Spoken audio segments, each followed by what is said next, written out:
Whoa, guys. Do not start that type of thinking. Do not base marriage on what you saw here today. Let me tell you, marriage can be good.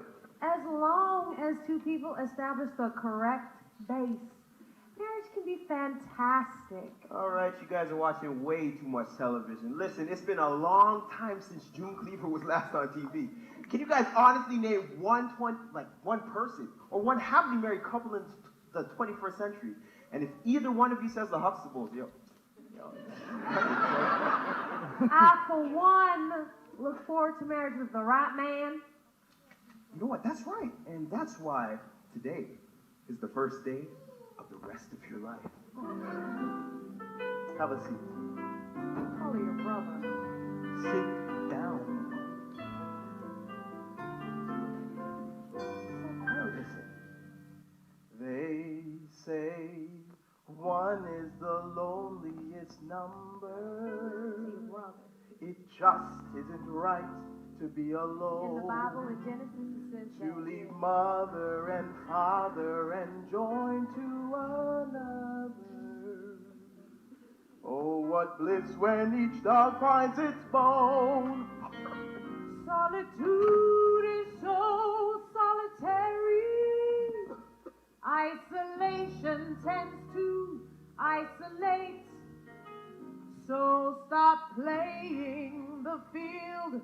Commitment has such appeal.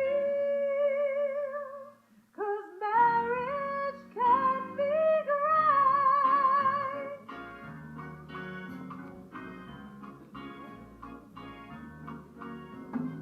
Marriage can be great when the pieces all fall in place. When the two become one, it's so much fun. Yes, marriage can be great. So you say one is the loneliest number. That's right. But it's better than life caught in strings. Yeah, you're tied by a rope, and life has no hope. You're an eagle, but who's clipped your wings? Freedom is so liberating. Really? And variety's the spice of life. I'm standing right here. Can marriage be great and worth all the wait when it turns into sorrow and strife? Marriage can't be great. Get out before it's too late. Forget it. The supermarket is closed. That is so typical of you. You know what's typical? You trying to be nice to me at bedtime after you've alienated me all day. You alienated yourself. Well, here I go one more time for the day. I'm alienating myself again. A man of uncontrollable loins. You seem to think you can use intimacy as a means of controlling me. Well, let me tell you something, missus. I can live without it just as much as you can. Who am I kidding? The woman's a robot. Please. I'm willing to bet my firstborn you can't last 2 weeks without it. You'll see, I have self-control. I have to put up this kind of nonsense. Good night, dear.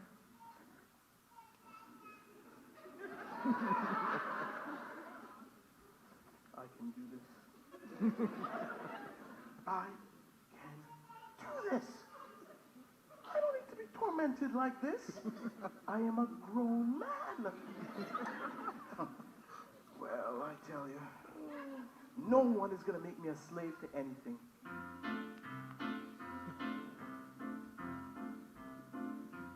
I don't need it. I am a man, I'm in control, I'll do without it. It'll only help me lose my soul, for there are things that I can do instead of showing love to you.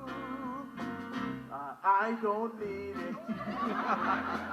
Too many men have lost their minds trying to get peace of mind, hoping to find the one who's kind. You do for a living. Oh, I'm currently a dance instructor, but I'd like to go back to school. Yes, I believe everyone should have a high school diploma. You know what they say, a mind is a terrible thing to waste. Yeah, you know, especially when it's accompanied by a body. I'm a fourth-year aerodynamics student hoping to join the space program. I'd like to focus on coupled atmospheric hydrology. It's a subject that's intrigued me ever since I was just an Indian little child, and now... Oh, hope I'm not flying above y'all heads.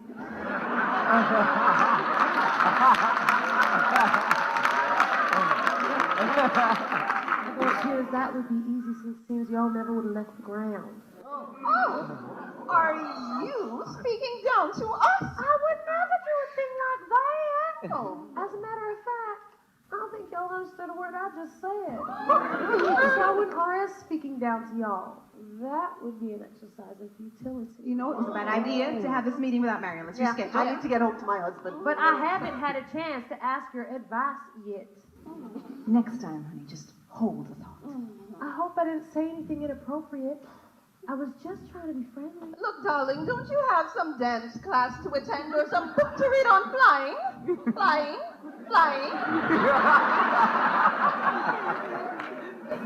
If I didn't know better, I think that y'all were trying to get rid of me. But since you know better, have a good evening. I pray that ones like you would learn a lesson. There are times to be seen and simply not be heard. The words you speak will tell of your condition. A foot in mouth, disease, brain underload. You cannot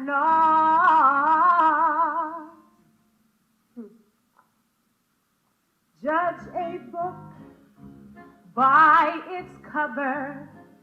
You cannot see the heart and mind that is within. You cannot see desire or the drive that takes me higher. You'd like to see me smaller, but you can feel much taller. You cannot judge this book by its cover. You cannot see the heart and mind that is within. You cannot see desire or the drive that takes me higher. You'd like to see me smaller so you can feel much taller. This meeting has a quorum, you're not welcome. We'll take a vote and you'll be on your way. All in favor? I. Was nice to see you come, but we'd rather see you go. Don't let the doorknob meet you on your pages there below. Honey, you've got some big chapters. Honey, y'all are want to talk. Yes, we can judge that book by its cover. I don't think so. We can see the heart and mind that is within. I thought y'all were supposed to be church ladies. No need to see desire, 'cause we know you won't get higher. Your flight will soon be grounded as your trunk is overloaded.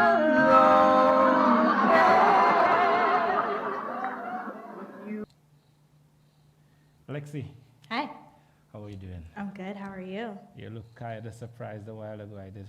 Like You shouted my name. I wasn't ready. I'm ready now. Okay. We're here again, another week of Another Surge. week. How has your day been?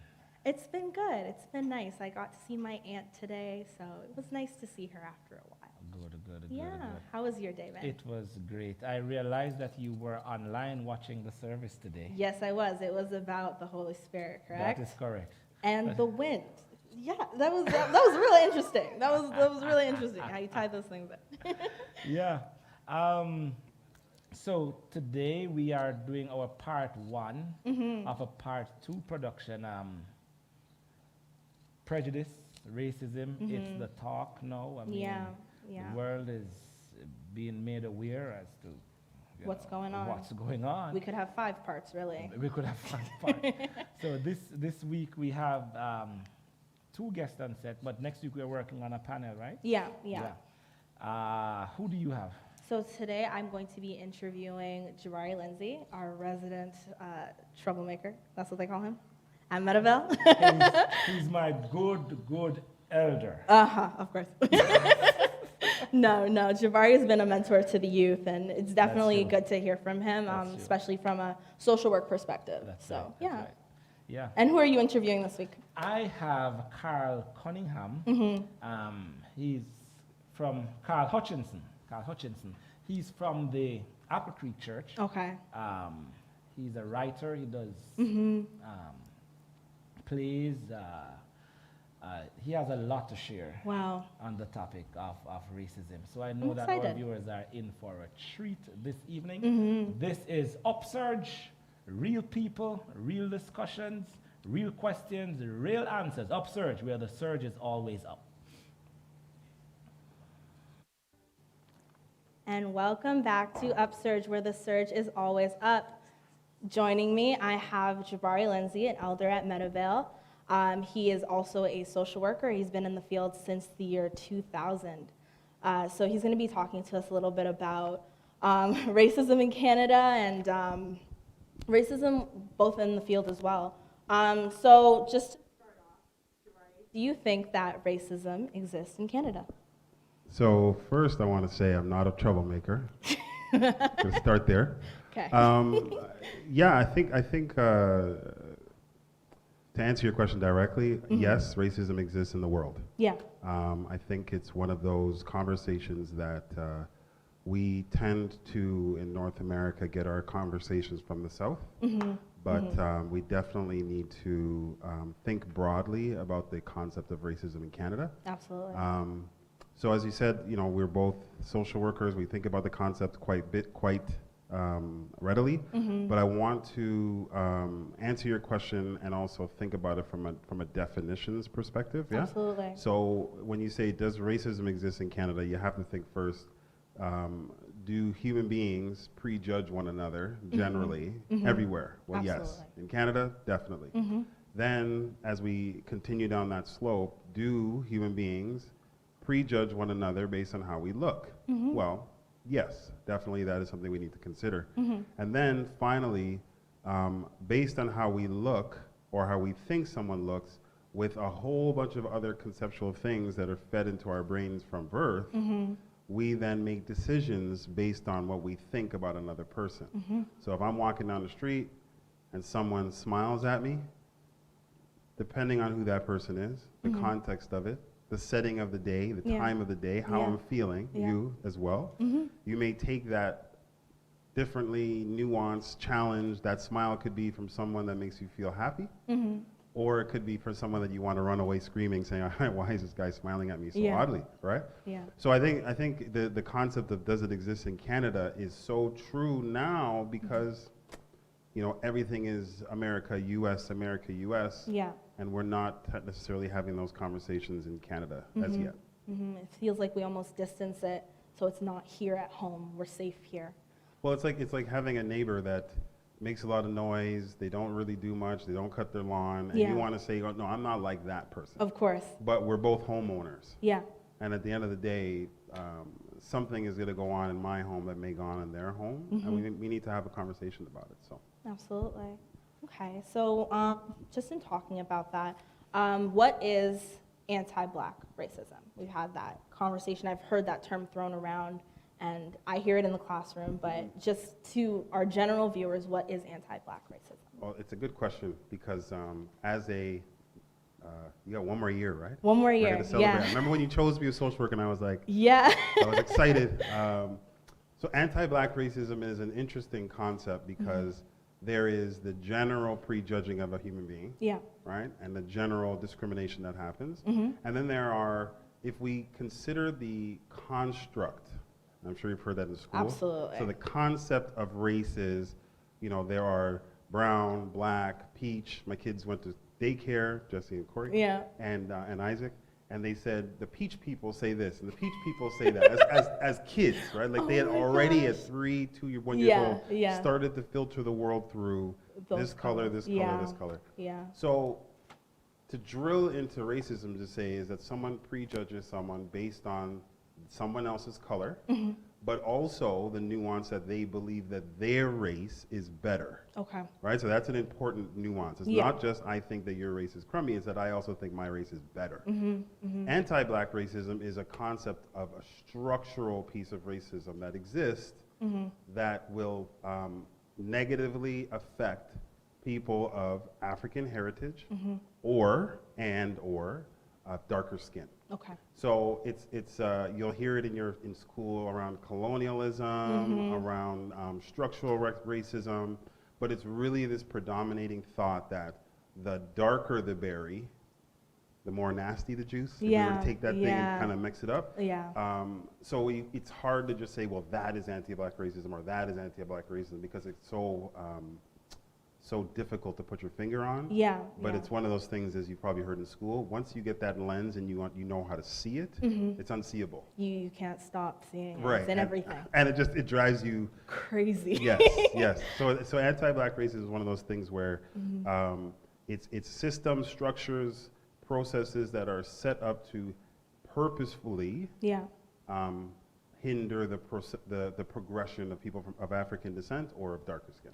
Okay. Specifically black skin. Yeah, absolutely. Okay. And so we were just talking about structural racism, so systemic racism. Could we explain that a little bit, and what does it mean to you specifically? Yeah. I work for the City of Toronto, so full disclaimer there. Yeah. And the simplest way to kind of think about it is when policies, procedures, bylaws, all the things that make the city run and hum were created, they were created in an atmosphere where there was a lack of people, specifically like ourselves, who were A, considered people, and B, were able to feed into the system and development of these things. Yeah. So they became natural hindrances to our development. Okay. So if you had privilege and power, which is the big kind of duo in this conversation, then the structural systems would support you. But if you do not have privilege and power, then these structures will work against you. So any system, and you can go across the world, that has people that have less power than other people, those people are going to have problems in that system. Specifically in our system, we have policies and procedures that were developed by people that did not know, or maybe they did, if we were to be truthful, that those same procedures would be hindering people of color for years and years and generations and generations. So in the States, you'll hear Jim Crow rules, you'll hear full segregation laws, whereas in Canada, there's a similar system that was developed with our Indigenous brothers and sisters were the direct targets of that. Absolutely. But because they had no power and privilege, they were the affected benefactor of these negative systems. Us migrating into this country, similar lack of power and privilege, we now are facing the same negative anti-black or anti-Indigenous systems of power. Of course. Yeah. Of course. Hopefully that makes sense for the non-social workers. Yeah, I know. It's just like one social worker to another. It's basically like you set up a rule that says, if you have power, this rule benefits you. And then everyone else in the room that does not have any power now are the unofficial, the rain falls on them all day long. So that's kind of the simplest way to kind of say it, Okay. And just to take from what you were talking about, I feel like if we're talking definitions here, let's talk a little bit about power and privilege. What would you describe as somebody who has power and privilege. This is another one of those social work things. Yeah. You have to go through your own social construct, Absolutely. who you are, Yeah.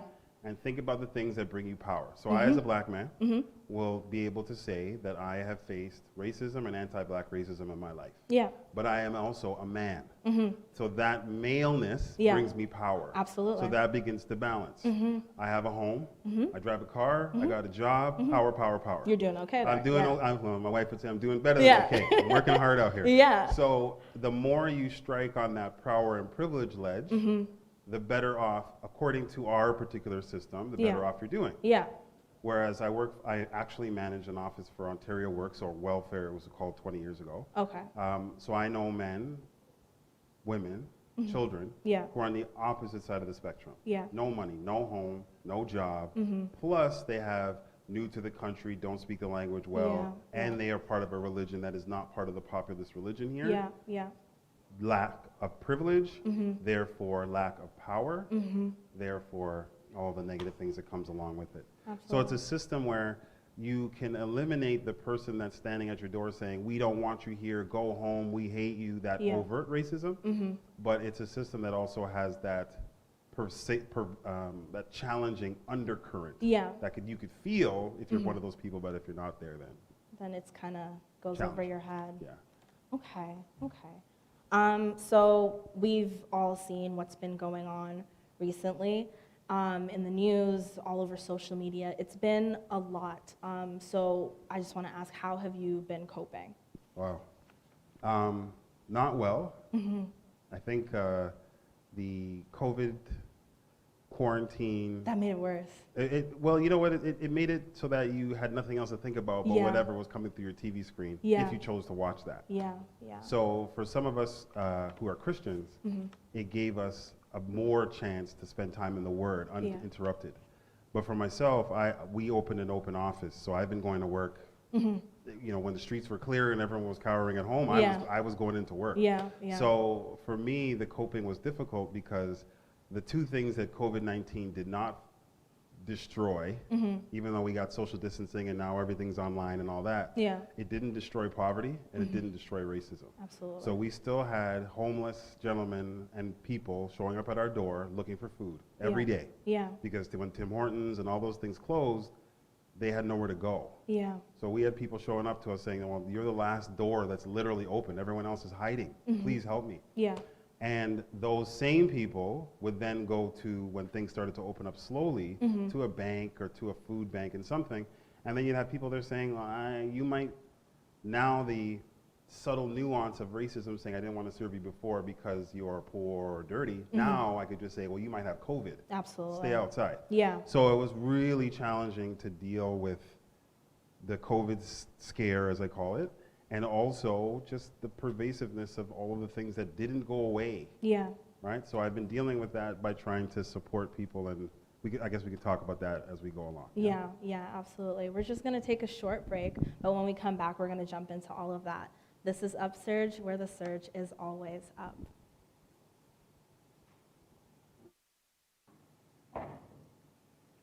Welcome back to UpSurge, where the surge is always up. I have Jabari Lindsay joining me once again. Before the break, we were talking a little bit about current media and the news and how you've been coping with that. So you were talking a little bit about your work experience and the fact that you didn't get the chance to really deal with what's going on. Everything's still been happening, right? I think the how to deal has been the most difficult part. So what we did was, or what I did was, I've really pushed myself to try to be more of a leader at work. My division has 1,800 people in it, of which I think about 30 or 40% of it are identified Black people. The weekend, I call it the weekend, of the fight for social justice, I call it, not riots. Yeah. Another one of those nuances of anti-Black racism. Absolutely, yeah. The fight for social justice that happened that particular weekend a couple weeks ago left everybody feeling really crummy. And since then, we have doubled down our efforts at the City of Toronto to try to create a network for Black staff within my division and within the corporation. Yeah. We've definitely pushed for more conversations like this one, where you feel like you've either come to this country or like myself, born and raised in this country, and you hope that your efforts are not judged because you are one part of your identity. Because I'm a black person, they hired me for this, or because I'm a man, et cetera. So I think it's hopeful that, for me anyways, really just trying to reach out to the staff around me to kind of have a conversation about how they're feeling. And kind of make sure that we're going to be all right. And but we need to stay in contact and fellowship, right? And then the other piece is really just diving into the Word. And there's been a lot of sadness and focus on people that have passed away over the last couple months because you can't do funerals, you can't do this, can't do that. So I've never found myself witnessing to so many people over a 3-month period. Wow. Because people are coming saying, the person that sanitizes our door handles lost 3 brothers in 3 months. Wow. So when she wipes down my handle and stops for a moment, I make sure that I say, how you doing? How you feeling? Can I just share a word with you? Is that okay? And I know people say, you're not supposed to do that at work, etc. The COVID rules are what I call them now, like the Jordan rules. You can do whatever you want at work as long as it's intentional and being helpful. So I find like this is a good time to just spread the word with people and talk to them. I'm going to throw a question out at you, and I asked a similar question a couple weeks ago, but as a black father, how are you coping? And no, I have to ask because I feel like there's so much that we have to share with the next generation, and we want it to be better for them. So how are you? I'm not a parent, so I can't imagine what you're thinking or feeling. So how have you? Well, what I'm thinking and feeling is worried. I grew up in the city that I'm raising my children in Brampton. And I remember the street that we got pulled over every day when they would stop us and say, oh, it's a routine spot check. Pull down your seats. We're going to go and look every day. And it's the same police force that people are criticizing now that I've been doing particular things. The way that I'm coping is twofold. Again, and it's the same way that I'm coping. I've been doing, and shout out to Auntie Lanice and the Children's Ministries folks. We do videos every night now where I'm just spending more time with them.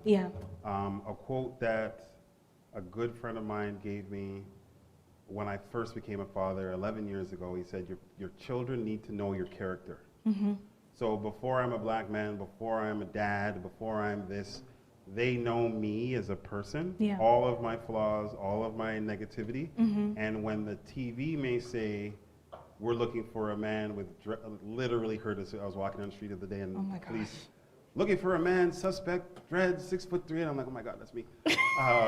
I need them to know when they look at me, they see someone that they know and they could relate to, and they're proud to be. And then the second part, I took them to a rally, and that's awesome. For 3 weeks now, they've been chanting, no justice, no peace, while they're playing with their Legos and stuff.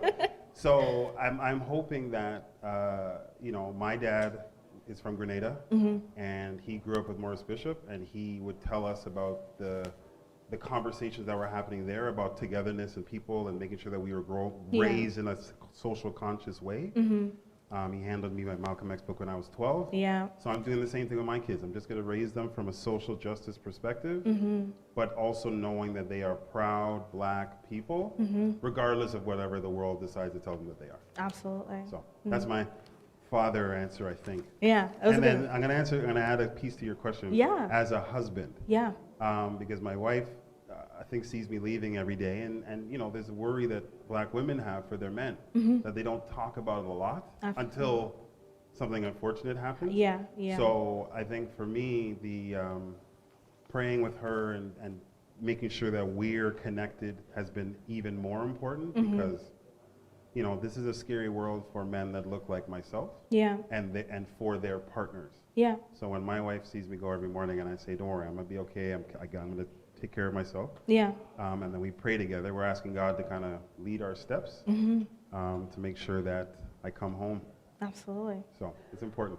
And so something that a lot of people take for granted. When I say take for granted, I mean the black woman's place in this conversation. And that, the mom, the auntie, the wife, I was with my sister this morning, the sisters Yeah. who are looking at their boys and men and saying, please, I hope nothing comes to this person. Yeah. But it's the same prayer of protection that we pray every day for our brothers and sisters, that we need to just continue to pray fervently around and stay grounded in that. Absolutely. Thank you for that answer.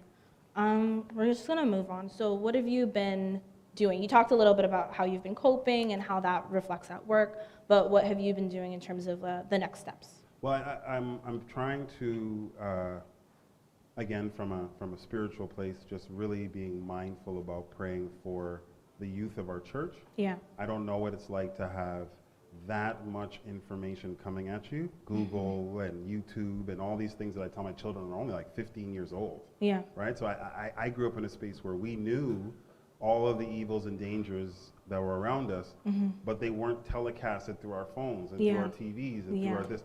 So I pray that you guys, or young people, build in a filter to know when it's time to shut down the trauma.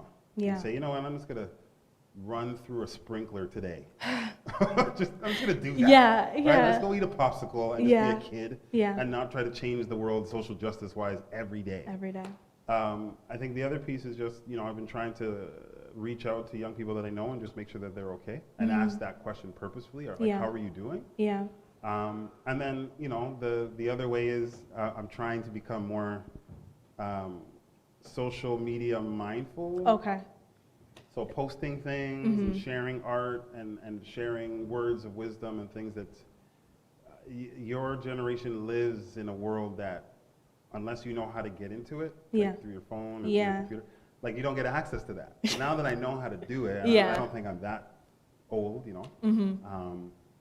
It's important for me to be in there to say to folks that are angry and that want to go and break something and want to run up and down and just yell and scream that this is a big loop. And racism, just like prejudice, just like all of that, is a sin that was created and that we have to pray away, but also act away. Absolutely. Right? So just being mindful in that. And then finally, just like I said before, really working closely with the folks at work to not just treat people better from a client perspective, but also ensuring that our Black employees at the City of Toronto, and hooray, the City of Brampton's finally got their own unit now, so I reached out to them to try to see if I could help there. But, just continuing to do the work that I've always done. And just try to make sure that people feel supported in the work that needs to happen. So, Okay, that's very, very important. And I just want to jump back a little bit. You talked about unplugging, and I've heard people say this to me for the past couple of weeks, and I hear it, and it's like it goes in one ear and it's out the other, because as soon as I open my phone, it doesn't matter what platform you go to, it's there. So do you have any tips for unplugging or ways that you've done it? Just to kind of airplane mode. Airplane that's mode. So hard. Airplane mode. See, I got all these guys over here like, what's that? What's gosh. airplane mode? Airplane mode. Just hit that little airplane button on your phone. And give it an hour. Right? It's a slow drip. It's not going to be easy. Airplane mode is definitely your best friend when you're at home and there's Wi-Fi there and you can't go anywhere. Hit airplane mode and just do stuff. Because your phone won't be buzzing. Tip number 2, because I do it. My phone doesn't notify me for anything. If I want to know what's going on my phone, I have to actively go into it. So that won't help you turn off that cessation of what's going on. But at least your phone won't call to you. So just turn off all the notifications on your phone. So those are 2 very functional things. And then the other thing is smother your phone in other types of apps. So the Bible app just created this new thing where you click it and it's a story. So it gives you the theme of the day. Today was dealing with sin, temptation. And then it does a quote, and then it does an actual speaker. So usually these really cool people from California with great tans and stuff or whatever. And then it gives you an actual devotional that you can take on. Right? So it's not just the regular open your Bible and hopefully something in these hither and thithers will inspire you. Right? Speaking very real, that's how I do. I mean, sometimes you have to figure out different ways to figure out how to get that word into your spirit and then let the Holy Spirit do its work. So don't think that, opening a Bible is going to make you turn off WhatsApp. Especially with the Meadowvale 17 groups that we have on WhatsApp. Oh my gosh, don't talk about it. Don't talk about it. Too many groups. So if you have so many groups, and then the final thing, and you know, Jesus did this in his ministry, is accumulate people in your world that want to talk about other things other than whatever's going on. Mainstream, yeah. Yeah, like accumulate people in your world that will say, hey, I'm going to send you a text. Yeah. That person might be Sister Charmaine Johnson, who sends out 6 WhatsApp, here's some inspirational messages in the day. Yeah. Or it might be, you know, my mother-in-law, Ms. Gardner, who will send, you know, these pictures of flowers in a verse. And at first it's like, this is super corny. But then if you join a group with that, and that's what you're getting, imagine the beauty that would come with that. Right? Absolutely. So unplugging is not necessarily turn it off. Because then, you know, Lucifer, start whispering to you and say, oh, I wonder what so-and-so's saying on TMZ. It's really just, maybe it's about smothering some other things in there. Yeah, that's so important. But it's important. Yeah. Oh, final thing, go take a walk. Yeah, okay? That's definitely needed 10-minute right now. In 10 minutes will turn into 100 minutes because you're still working through some sort of problem that you've had. Sister Bryant and the health ministries team started that walking thing. Yeah, counting Pastor's your steps. losing terribly in it, so when he comes up here, you can laugh at him. I'm at 26,000 steps for the day, so you can tell him that. But those are some things you could be doing. Leave your phone at home, airplane mode, and go for a walk. Okay. By the time you get back, you'll feel tired. You'll feel better. You wouldn't have looked at the screens, and you know things will move on. Yeah. Okay. So I'm just gonna ask one more question. We're gonna do a 2-in-1 kind of wrap up thing. So what has given you hope in the past circumstances, and any words of advice for just young people that have been dealing with everything that we've been dealing with the past couple of weeks? What gives me hope, and this has been giving the 40-somethings in my life, that we remember the 90s and the riots that happened then. Yeah. We remember the early 2000s and the riots that happened then. We aren't the generation that remembers the Malcolm X's and the Martin Luther Kings of the 60s. Yeah. And we were all born here. Yeah. Right? So I think what gives me hope is our children, because I have friends that have teenage kids now, which is crazy. Wow. Our children, our nieces and nephews are the ones that are leading the marches. Yeah. So the march that happened at the Peel District School Board, one of the speakers was one of my good friend's daughter. And it's like, we're watching her, like, I remember when she came home, and we're like, how are you gonna take care of that? Yeah. And now she's like speaking. Yeah. So the hope is that the next generation of folks are doing this stuff in a way that change is actually happening. Yeah. You're seeing legislation change. You're seeing that even though it got voted down in Toronto, the motion went forward for 10% reduction of the police. Yeah. And then finally, I think you know, as the I'm not a quoter of scripture very well, but our hope is built on Jesus. Yeah. Period. So if for me, my hope is built on the idea that he's coming again soon, and that the people that stay close to him unequivocally do well. Yeah. I think advice I would give is that if you are not connected to some sort of group, conversation, session, you should become involved. You should get connected. Yeah. You should definitely not just be posting something on Instagram and think that you've done it. No. And then finally, I would say advice is do something. So if you have $20, put your $20 to your local Black Lives Matter walk or some sort of charity. There are Black-led organizations, Black-led restaurants that are struggling, Black-led clothing designers like the shirt I'm wearing. Like really go out there and support people that are struggling against systems that are actively trying to hold them back. Absolutely. Right? So support. And then finally, because I would be remiss if I didn't say this from some of my good friends, support Black creatives. Yeah. Because I think there's a understanding that European creations are good, and creations that are done by inherently Black people are not valued in the same. Yeah. So if you're on Instagram, look for some Black art and retweet that. Yeah. If you know a painter, a picture maker, a book writer, go out and support them. Because I tried to make a list of Black children books that were written in Canada. Wow. Okay. And whoa, it was very, very difficult. Wow. So the only place I was able to find was Fold. It's a literacy conference that happens every year, FOLD. Okay. So if you're looking for children's books to have a conversation with your kids, Mm-hmm. I would do that. Okay. And then just for young people generally, just stay close, stay connected. Yeah. I mean, you guys already have it figured out. Mm-hmm. But don't ignore the words of wisdoms from the actual elders. Yeah. Because they've seen this circle a few times already. Mm-hmm. So, Mm-hmm. yeah. Absolutely. Thank you so much, Thank Shirari. you. I remember when you chose social work, and I was like, yes, and here you are hosting a TV show. Yeah. The whole world How did we get here? The whole world is excited for you, and we are all very proud of you, because I haven't heard anyone say that to you yet. Oh, we're all very proud of you. So keep up the good work, and thanks for having me. Thank you. Thank you for being here. We'll be back right after this with Pastor D and our next guest. This is UpSurge, where the surge is always up. School. Yes, I believe everyone should have a high school diploma. You know what they say, a mind is a terrible thing to waste. Yeah, you know, especially when it's accompanied by a body. I'm a fourth-year aerodynamics student hoping to join the space program.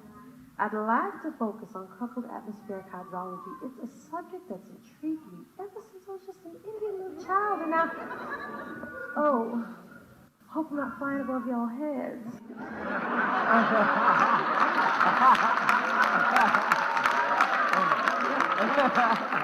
Well, it appears that would be easy since it seems y'all never would have left the ground. Oh, are you speaking down to us? I would never do a thing like that. Oh, as a matter of fact, I don't think y'all understood a word I just said.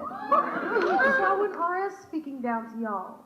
That would be an exercise in futility. You know, it was a bad idea to have this meeting without Marion. Let's reschedule. I need to get home to my husband. But I haven't had a chance to ask your advice yet. Next time, honey, just hold the thought. I hope I didn't say anything inappropriate. I was just trying to be friendly. Look, darling, don't you have some dance class to attend or some book to read on flying? Flying?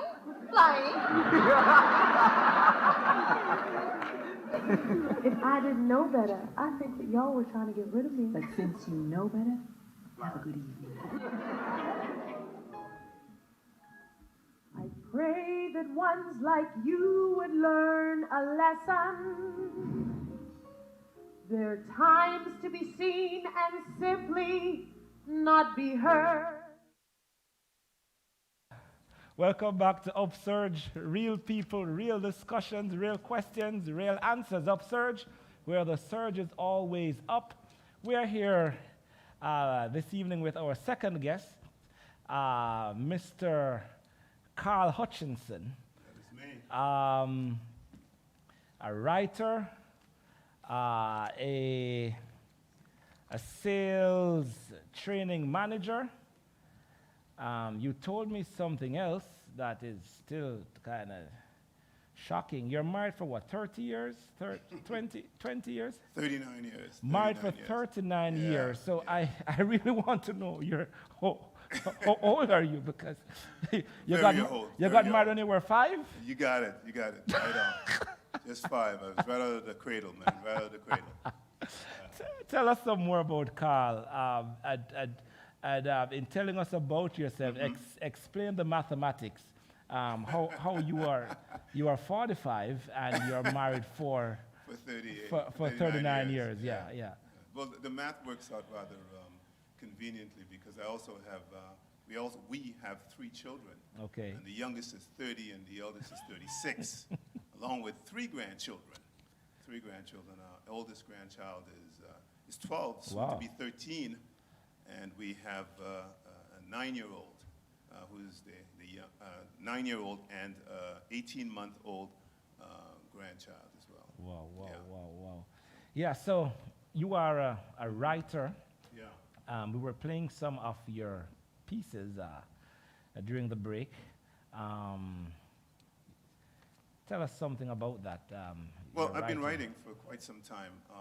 We started over 20 years, about 25 years ago, with TKJ Productions. TKJ Productions, actually, the letters really are significant because they're all my children's names, Tanisha, Javon, and Kadeen. Mm-hmm. And so we started TKJ Productions with the intent of doing ministry differently. We wanted to bring something that would incite, provide information, and at the same time entertain. So we started TKJ Productions with the intent of providing a medium by which we can engage young people, engage people of different ages, as a matter of fact, providing some entertainment. I mean, we focus mainly on comedy, but we deliver a strong message, a powerful message at the end or through the whole presentation, as a matter of fact. Okay, so it's comedy, but there's a message. So I'm getting that you do like spiritual-based production? Yes, that is correct. Yeah, that is correct. I mean, we don't do anything unless it is spiritually aligned. Good. Simply because the message, if you go to our website, tkjproductions.com, you'll see that what we do is really use the form, i.e. acting, productions, as a means of delivering God's message. That's right. There are a lot of entertainers out there who do a lot of different things that are not necessarily aligned with what we like to consider wholesome. It's very hard-pressed for you to go and find a show or live production these days without some form of swearing or nudity or something of that nature that always has to add some element to get people in their theaters. Not realizing that just good, wholesome writing, good comedy, good product overall will actually bring the people there. And we've been very fortunate because we've pretty well done most of our shows is being sold out. Okay. Yeah. So I know, well, I heard about you when I just came to Canada because of a production that you did when the General Conference, the Seventh-day Adventist General Conference session was here in Canada. Yeah, in 2000. In 2000. Right. So you were actually, your production was actually featured at the General Conference. Yeah, we did a production for the young people called Coming Home. And it was centered about, or Going Home, I should say, centered around the fact that we're going to heaven. What are you preparing? What are you planning? What are the things that you're doing to get yourself in order so that you can really enjoy the bliss, so to speak, of heaven. Wow. Yeah. Yeah. So this week we are talking about a topic that has been trending. Yeah. You for the past few weeks, it's just interesting how this issue of prejudice and racism, how it has emerged. We see the videos. It's really started with the George Floyd, the police officer, had his knee on his neck for several minutes, and then the protest started. It's like it really woke up all people, to the reality of this monster called racism. As a writer, producer, sales manager, a black man, but in your context, is racism real? Is it real? Alive and well. It is alive and well. Definitely racism is there. I've had quite a few incidents myself. I have not been immune from experiencing racism at all. As a matter of fact, it's a daily occurrence. I'll give you a recent occurrence in that it wasn't a form of racism, but you can see the end result of it in that I attended a conference that we had in Texas. Yeah. As a matter of fact, just before COVID started in February, and I went there, and there were over 350 management-type people there, whether it be VPs, directors, managers, you name them, they were all there, 350. And I looked around the room, I panned the room, and to my surprise, I thought to myself, there are only two people that, or should I say, one other person that looks like me in this room. 350 people? 350 people. In a hall in Texas? A hall, yeah. And only two black people. Yeah, so it was, I said to myself, well, wait a minute, what chance do my children have? Whoa. Or what chance do my grandchildren and these other individuals who are seeking employment have when the ratio is so slanted? How did you feel? Was it intimidating? It was and it wasn't. Okay. It wasn't. I say it wasn't simply because of the fact that I'm used to being outnumbered, so to speak. I came to Canada 50 years ago, over 50 years ago. You came to Canada over 50 years ago. So you know you can do the math. But the math's starting to come together now, right? Came to Canada in 1969. 1969. You probably weren't even born as yet. No, I wasn't. Nowhere near here. Nowhere near here. You were probably not even a thought in your parents' mind. Not even a thought. All right. So, yeah, that was 1969 we came to this country. And when you come to a country like Canada in the 60s or late 60s, it's rather apparent that you're going to have to learn to do things alone a lot. And you're going to stand out quite frequently, as a matter of fact. And you have to develop, as we say in the West, thick skin, so to speak. Yeah. You have to tough it out because you're going to come up against a lot of situations that you're going to have to deal with.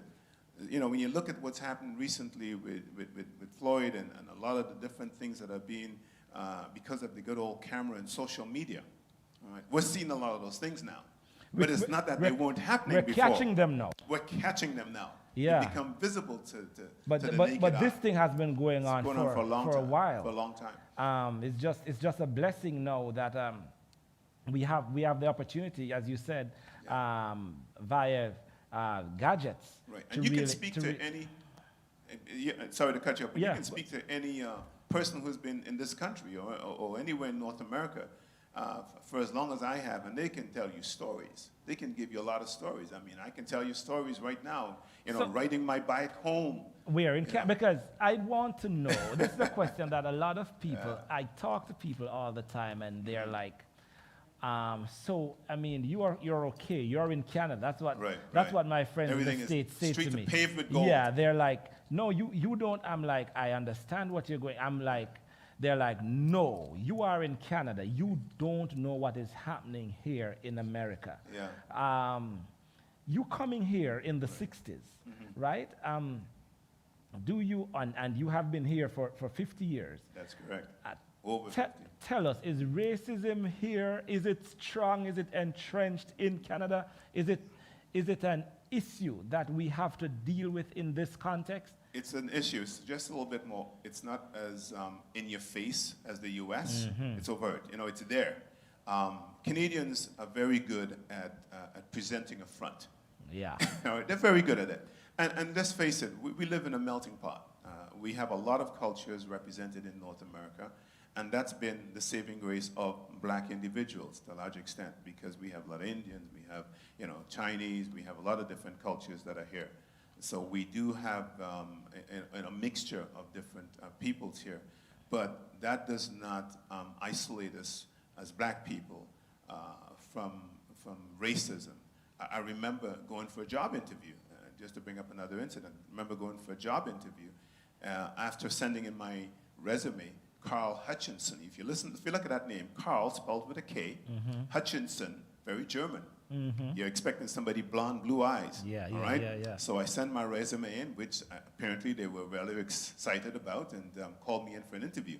And I remember appearing in the door and opening the door, and the lady looking at me and was somewhat surprised. And you can tell the look on her face. She couldn't hide it.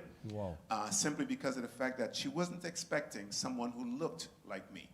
Not expecting to see a black man showing up. Not expecting to see a black man, with my resume and a whole bit.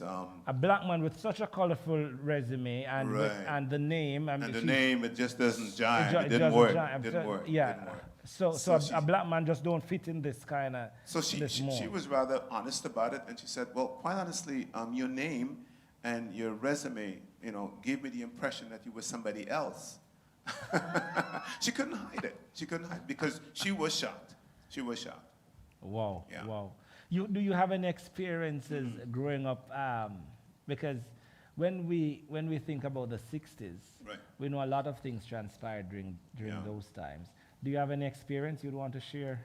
Oh my goodness! You have a lot. There's so many experiences. Hold them. We're going to share it. We'll share it after the break. This is UpSurge.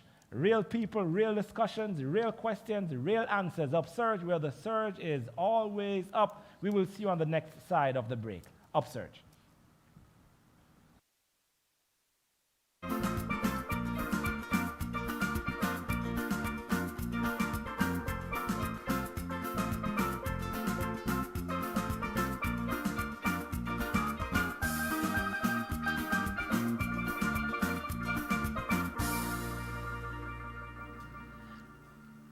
Howdy do? How y'all doing tonight? Y'all come to have a good time, eh?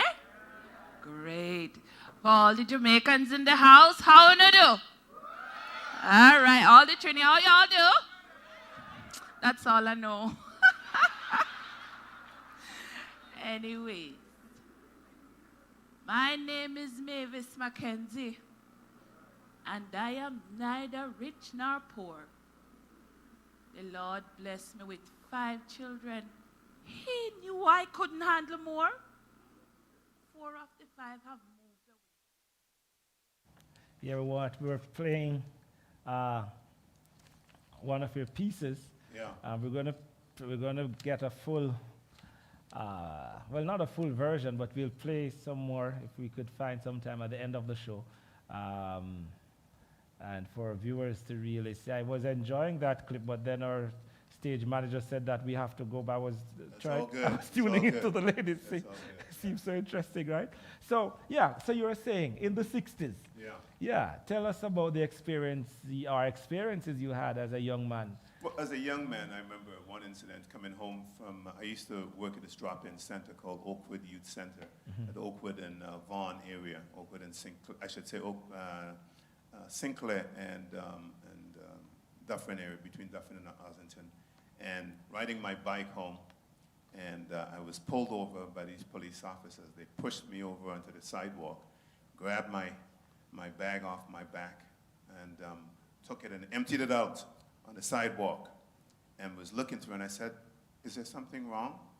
"Shut up, young man." I had to just keep quiet. I mean, you're talking, that was actually early 70s at that time. And they went through my things, and then they said, "Sorry, you're not the person we're looking for." They jumped in their car, took off, and that was it. And they left your stuff there? Just left my stuff all over the ground. I remember coming home and telling my parents, and my mother was furious. My brothers wanted to do something about it, but at that time, there was nothing that could be done about it. Yeah. You just had to suck it up. Yeah. Suck it up. My brother wanted to go and file a report and things of that nature, but what about going to school and stuff? Going to school was interesting. In those days, I remember I went to, in grade 7, grade 8, you're in a school with, we had a total of 3 black kids. In the whole school. Or the class, the school? No, we're not talking the class. We're talking about the whole school, the whole school. When you went to a school and you had even one other black kid, you felt special. We had 3 of us in total, so we were, we were good. All right. So, everything is relative. You compare it now to today's situation, which is a lot different, but the racism still exists. Yeah. And I remember as a hockey player, I wanted to play hockey. When I came to You wanted to play hockey? I wanted to play hockey, man. Wanted to play hockey. I loved hockey. As a black man? As a black man. Even though my friends, told me, don't bother with that. Not basketball, not soccer. I played basketball as well, but I wanted hockey. I wanted hockey because I loved skating. I loved the idea of being on ice. I loved the stick handling. I love all the different moves. Were you skillful enough? I felt that I was, but it was interesting because when I went for the team, which I was still a new Canadian, but I learned quickly. I went for the team, and the coach said to me, "Do you know that, I hate to tell you, but black people have a history of ankle problems." You went for the team, and they said that black people have a history of ankle problems. So skating is not something that we recommend that you do. And that was, told to me at that time as a young man. And so I had to go home and tell my parents this. And my father, if you know my father, he says, "You are going to learn to skate. You are going to be the best skater on that team." And what he did was he took me out to the skating rink at the back, and we'd be there sometimes late at night. He didn't know anything about skating, but he'd say, "Go forward, backwards, forward, backwards." And I had to do all those things, get all those drills. He said, "Let them try to kick you off the team now." So that was the start of my hockey. Yeah. I mean, there are a lot of challenges that the race has faced and has been facing. And as we mentioned earlier, in recent times, we see this situation in the United States. Right. It was such a blatant and brutal video to watch. I mean, so inhumane. The guy was there, the police officer, and it was obvious that he wanted to kill the guy, right? So we see these things, and it's hurtful, right? It's painful. Right. You having experienced, not to that extent, racism, right? But you would have experienced it, because it must have been heart-wrenching going for that interview and hearing that, trying out for hockey, and hearing that. You went to Texas a few days ago, and a few months ago you saw this situation, only 2 black people in a room with 350 individuals. My question is, how do we deal with this? How do we as a race deal with this, come together and really overcome this hurdle?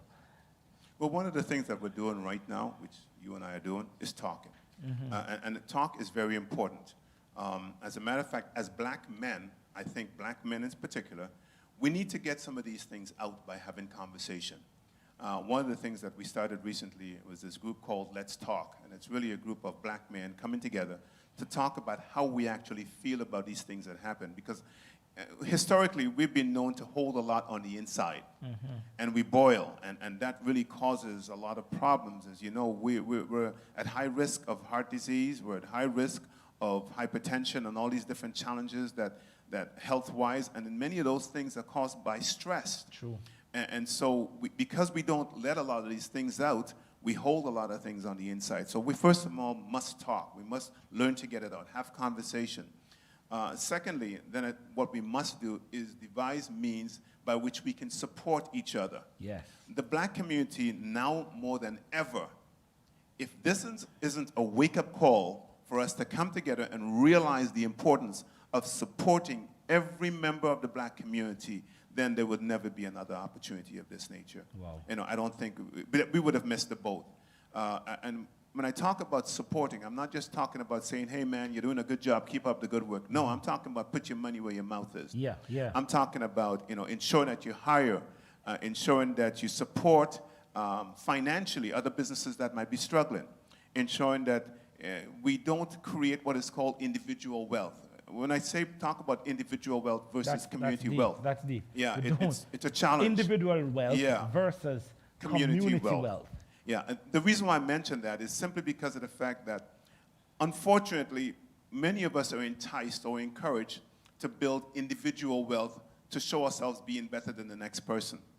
In doing so, what we're doing is really knocking down or destroying the black community. Yeah, because when we do that, what we create is not racism, but classism within the same black community. And we still have, it's the same problem. It's the same problem. So what we need to do is find ways to encourage by saying, you know something, if I'm a black businessman, whether I have a legal firm or whether I have any other form of business, whether it be stonework, my job now is to train and support 3 or 4 other black business people, all right, to get them to the level that I'm at. Because when you do so, you're building a community of wealth. Yes. When you share that knowledge of what you have learned and how you actually got to the position that you're in, you're actually now infusing the growth, the potential for growth as far as wealth within that community. When you have more of you bringing in these dollars, then you have power within your community to be able to put people in positions as far as votes are concerned. Wow. You get where I'm going? Wow. All right? Yeah, because we all know that financially, if we cannot be respected in a community if we don't have the financial support. That is true. Money speaks when it comes to voting. All right? Money puts people in position. So we now have to build that infrastructure within our community to put some of our people in those positions. So let's backtrack a little bit, because what you're saying is profound, right? Communication. Right. Coming together as a people. Talking about stuff. Yeah. Right? That's one. And then now, the next phase is operating as a community. Yes. Right? Seeing your brother as your brother. Yeah. And wanting someone to have the same success as you, or to even have more than you. We must come to the point where we want the next generation to raise the bar a little bit higher than the present generation. A friend of mine sent me something the other day. I don't know if this ties into your your community wealth, proposal. But it's interesting, right? He said to me that, did you know that if 10 people come together and save $500 per month, oh boy, that's you're talking my talk. That's $60,000 for the year. Yeah. That's down payment for 3 houses. There you go. So 3 people, so 3 people will have houses. Then by the following year, the same 10 people save. You build a community there. And then what happens is that you are actually controlling the value of the homes in that community. You are controlling what transpires in the community, right?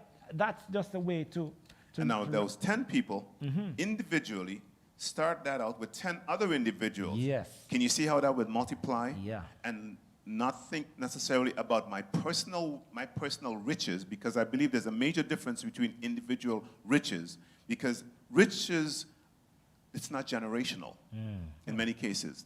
All right? Wealth is. Yeah. All right? Wealth is. And it's important that we build accordingly. Yeah. It's such an interesting conversation this evening. We have to get you back, Sir Carl. It's a must, but we are almost out of time. The last question for you. There are so many youth out there, young men, young women, black young people. We try, we fail, we are so tired at times, frustrated. We are disappointed not only by other races, but oftentimes we have been disappointed by our very own. As I talk to people, especially young people, I can actually feel their pain and empathize with their struggles, right? Folks are really trying. It's just not working out as black people. Then we look on the TV and then we see all these things happening. It's just so depressing. What's the last word you have for us? A word of encouragement for someone there who is on the verge of giving up, a black person, a young man, a young lady.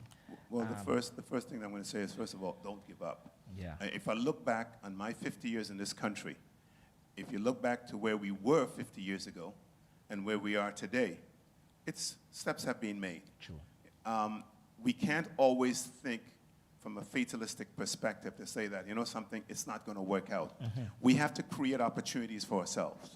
I think one of the things that we have listened too long to is the negativity that comes over media, the social media, negativity that comes over the different media forms that delivers these subliminal messages to our youth, telling them of how worthless they are.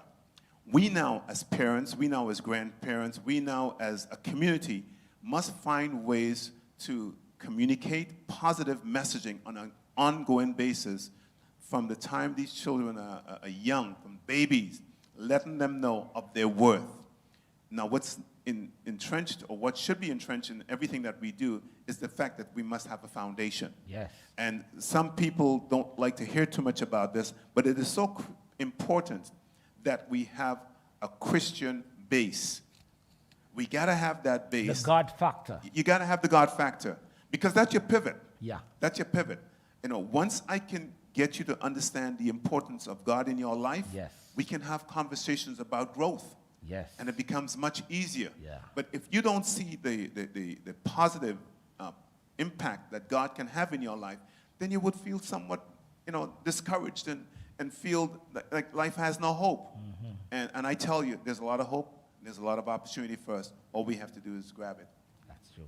Thank you so much, Sir Carl, for joining us this evening. It was a pleasure. My pleasure.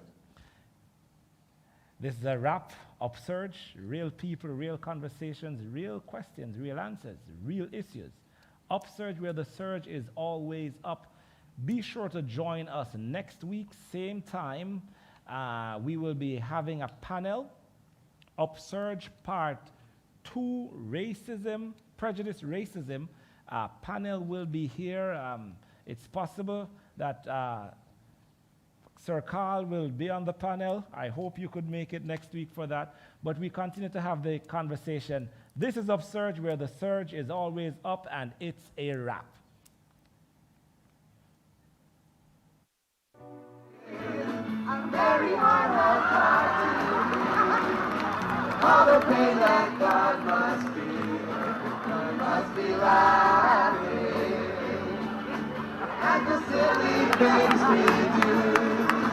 See from heaven's point of view, since there's nothing else to do, God must be laughing. Our confusion is so real. Our very heart has power to heal. And all the pain that God must feel, He must be laughing. God must be laughing. God must be laughing.